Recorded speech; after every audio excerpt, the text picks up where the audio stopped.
Hello everybody, my name is Checkerboard and welcome to a new video. And today I'm gonna do something new on my channel, which I'm not gonna do much I think, which is called story time. And in this I'm gonna tell you some stories and experiences and some maybe urban legends. And I got this idea because I was watching some scary story videos on YouTube and I thought back of my youth because I've also had some scary experiences which I would like to share with you guys. So today I'm gonna have a video called 4 True Scary Stories from My Youth. And you guys may think that these are not very scary and that they may be even fake, but they can only be scary sometimes if you see them in my perspective, if you have seen it through my eyes, in my mind. So yeah, without further ado, let's begin. So yeah, story 1, the camping story. Now, I remember this one quite well because this one took place at a school camp. I think this was my second school camp and this was the first time I had to stay there for a night.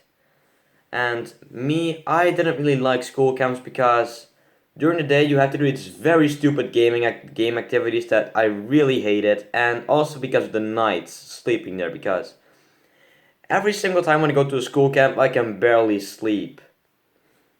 So yeah, let's begin. This one took place when I was about 6 or 7 or 8 years old. I don't remember quite well, but I think it was in the fourth year of my preschool. But yeah, we were going to the same location as last year and the year after that one and the year after that and the year after.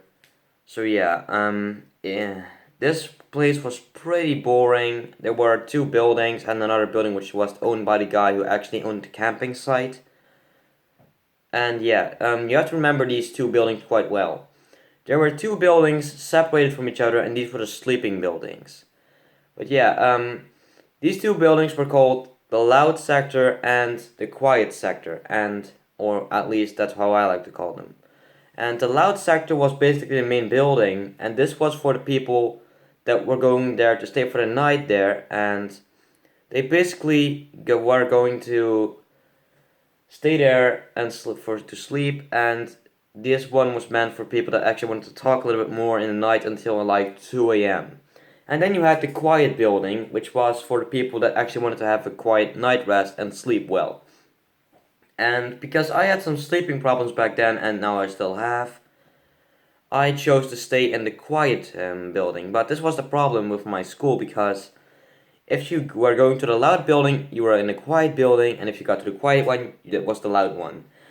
So yeah, I was sharing this room with like 6 or 8 other people, and we were sleeping in these bunk beds, and I really couldn't sleep because, first of all, it was summer, but at night these buildings were pretty cold, and my sleeping bag didn't provide that much warmth or whatever.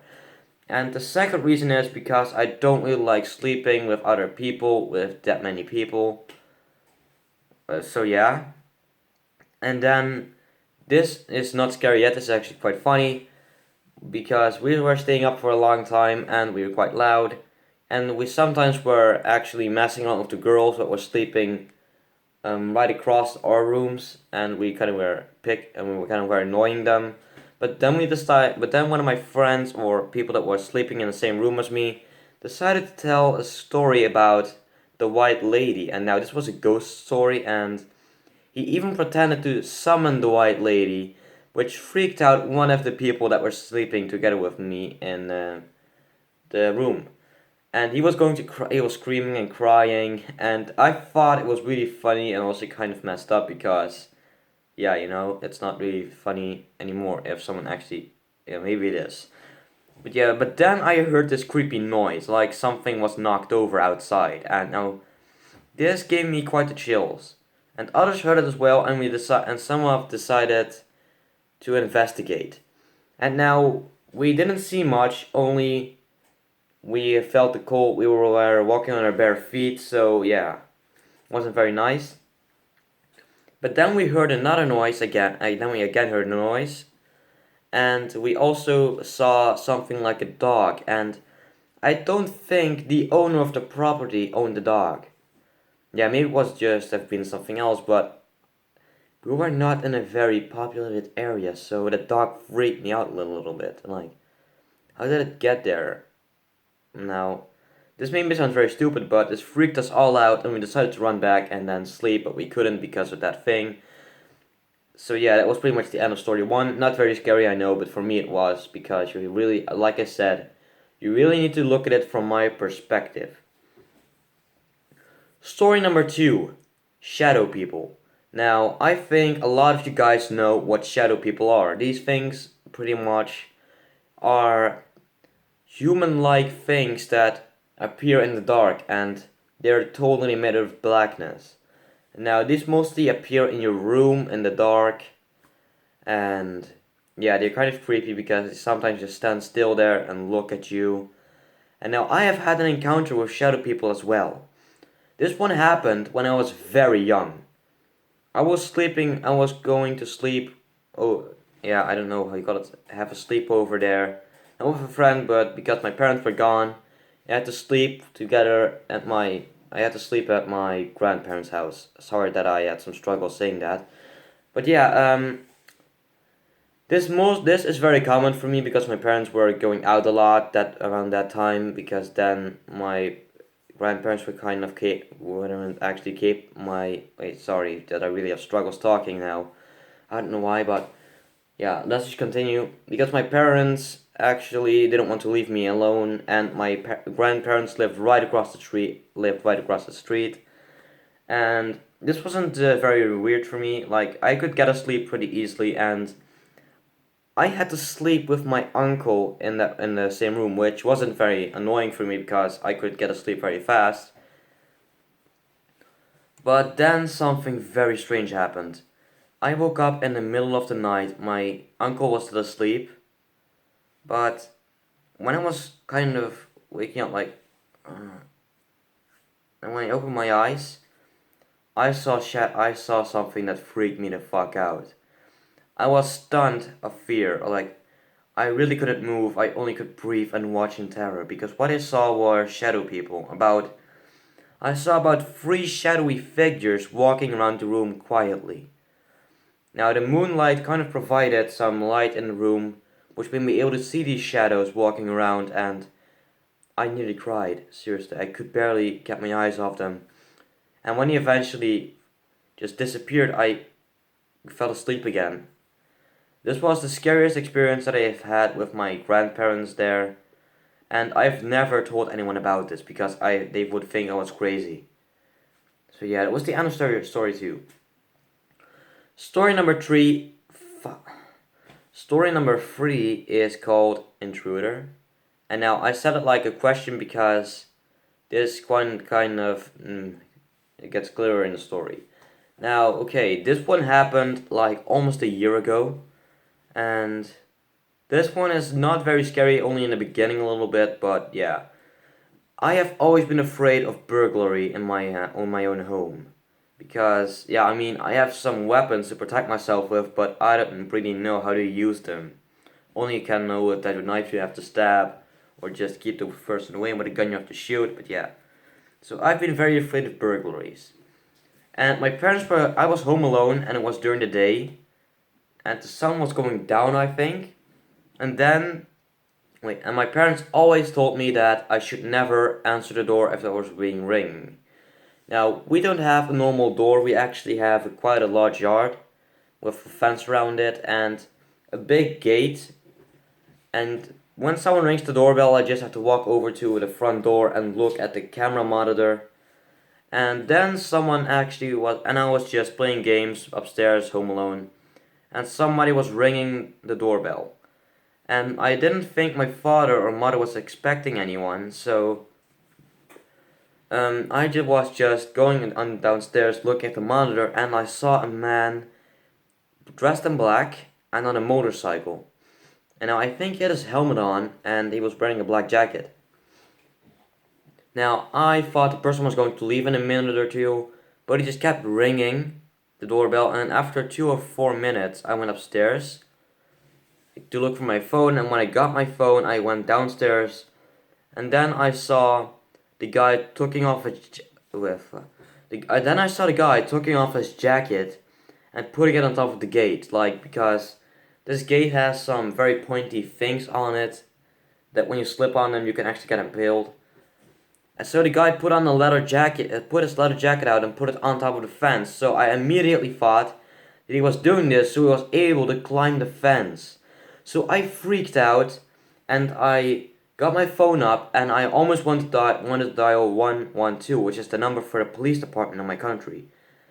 And before I did that, I was thinking maybe I shouldn't do this because maybe this is just a big mistake. So first I decided to call my dad and to ask him if and to tell him that there was a man standing in front of the gate who was about to climb over. My dad just laughed, was kind of confused, and then he laughed, and then he just said that it was his friend coming over and that he just wasn't home yet in time for him to come, so that I didn't have to worry about anything and that I should just open up the gate. So yeah, then the story went from scary to normal again because it was just an unexpected visit from my dad's friend, who actually is a nice person. So yeah, everything turned out fine after all. So yeah. Now the final story is story number 4, and this is called The Man in the Living Room. Now, this is kind of a sketchy one because this one happened when I was very, very young, like 5 years old. Now, this was around the time of December, and it was, like I said, was 5 years old, and I believed in this guy called Santa Claus. Now, if you have watched the video of KSI, I think you already know who Santa Claus is, because he is the guy which involves the extremely racist Dutch holiday Sinterklaas, or Santa Claus, with like Zwarte Piet, also aka Black Pete, you know what I mean, if you have watched KSI. So yeah, it was around December and I believed in Santa Claus. So I was actually quite excited and it's a tradition for the children during that time to like get a shoe or a boot like I have right here and to put it right in front of the chimney and then in the morning when you wake up that there's a present inside your shoe or boot and that it was believed that Black Pete put it in there as a present in exchange for a drawing of him for Santa Claus or a carrot for his horse and stuff like that. So I was always happy around that time. And now this happened. One time I woke up because of a sound in the middle of the night and I thought it was Santa Claus on top of my roof so his helpers could get down the chimney to give me the present. So I was walking down the stairs carefully and quiet because I didn't want to wake up my parents. And then I saw and it was pitch black in the living room, but then but there was a little bit of light. And I saw something black moving in the living room. And I looked closer and I saw actually two bright white eyes looking back at me, and then a bright smile. Now I thought this was just Black Pete because I believed in him back then. So I was just smiling and going, and I didn't want to like say hello because I knew that would like intercept his job. And so I was just going back upstairs. And this freaks me out because years later my parents told me that Santa Claus is not real. Because he has actually existed, but he has been dead for over 500 years.